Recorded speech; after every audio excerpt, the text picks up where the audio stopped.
Welcome, rational thinkers and champions of evidence-based reasoning, to the Free of Faith podcast. This is the place where we dare to peel back the comforting but opaque layers of faith-based claims and expose their logical shortcomings. Today's topic dives headfirst into what is called inference to the best explanation. Sounds impressive, right? But things get murky fast when inference to the best explanation is applied to something as extraordinary as the resurrection of Jesus or belief in a personal God. Strap yourself in, because we're about to deconstruct the epistemic sleight of hand behind one of the most common rationalizations for belief.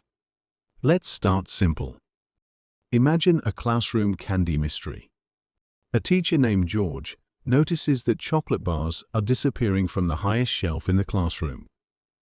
He immediately lines up the students by height and decides the tallest kid, named Timmy, must be the culprit, just because he can better reach the shelf. And boom, Timmy is expelled.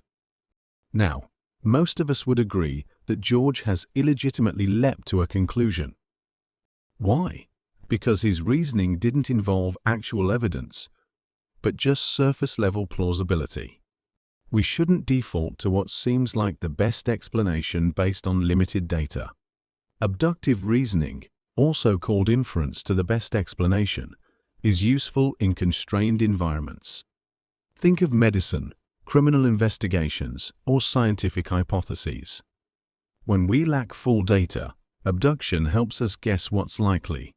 But it's a first draft, not a final answer. And when we apply it to deeply consequential metaphysical claims, such as the alleged resurrection or the existence of a personal God, it simply doesn't hold up. Why? Because the method isn't designed to yield certainty. It completely ignores the probability of unknown or unformulated explanations. Let's review past best explanations that collapsed under the weight of better understanding. The geocentric model, a divine source of lightning, spontaneous generation, a demonogenic cause of epilepsy. All of these were once considered plausible, even persuasive, until a better framework emerged. Why does this matter? Because it illustrates the persistent human error of assuming that our current list of explanations is exhaustive. It never is.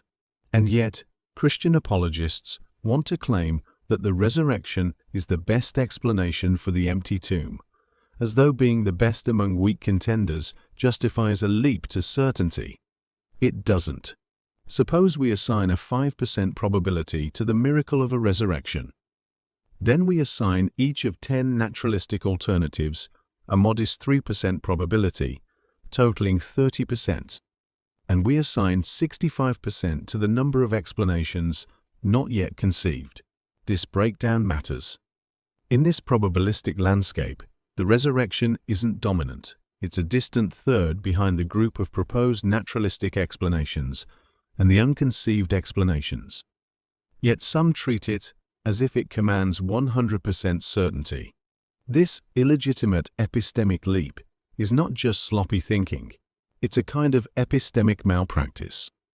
It pretends that probability is winner-take-all, when it remains a landscape of distributed uncertainty. The combined weight of naturalistic explanations dominates the field.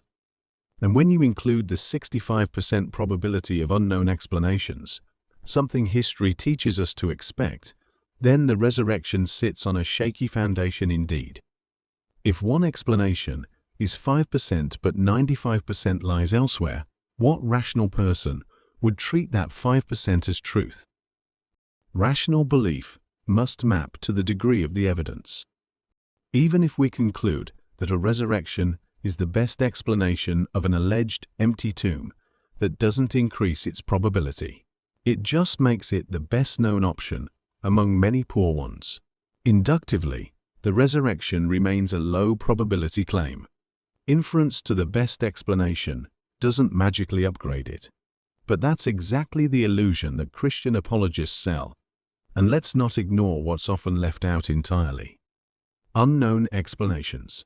Before electrons were discovered, many minds lacking epistemic humility ignored their ignorance and defaulted to their favorite god as the direct cause of lightning.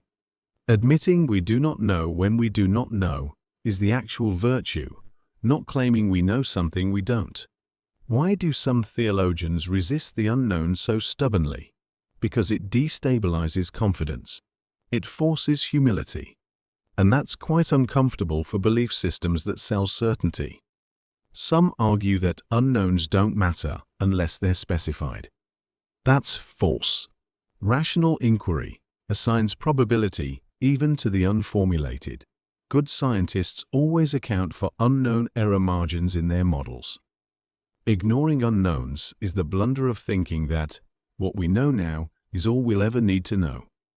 Others say faith requires trust beyond the evidence. This simply highlights the intrinsic irrationality of faith. Rational belief is a degree of belief that maps to the degree of the evidence. Now is a good time to ask whether the weak evidence for the resurrection is what an actual God would provide to humans. Did a God really choose to stage the event that is central to Christianity at a time before modern television cameras, and to have it recorded by alleged witnesses decades after the actual event? And that leads us to a deeper tangential question. Is the resurrection even necessary under Christian theology?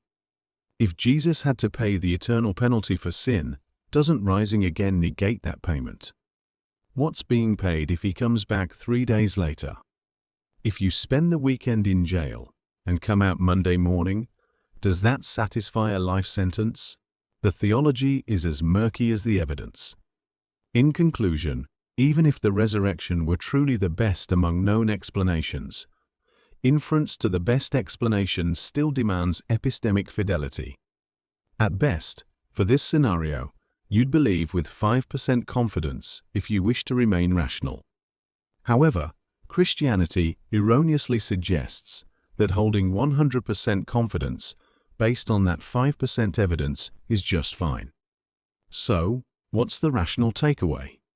Never treat the most plausible explanation from a group of explanations as definitely true. An inference to the best explanation does not flip a binary switch to justify complete confidence in that best explanation. Rational belief remains a degree of belief that maps to the degree of the evidence. If this conversation has sparked some questions or even some discomfort, that's a good thing. Questioning is the first step toward clarity. Don't settle for easy answers or platitudes. Dive deeper, explore further, and demand evidence.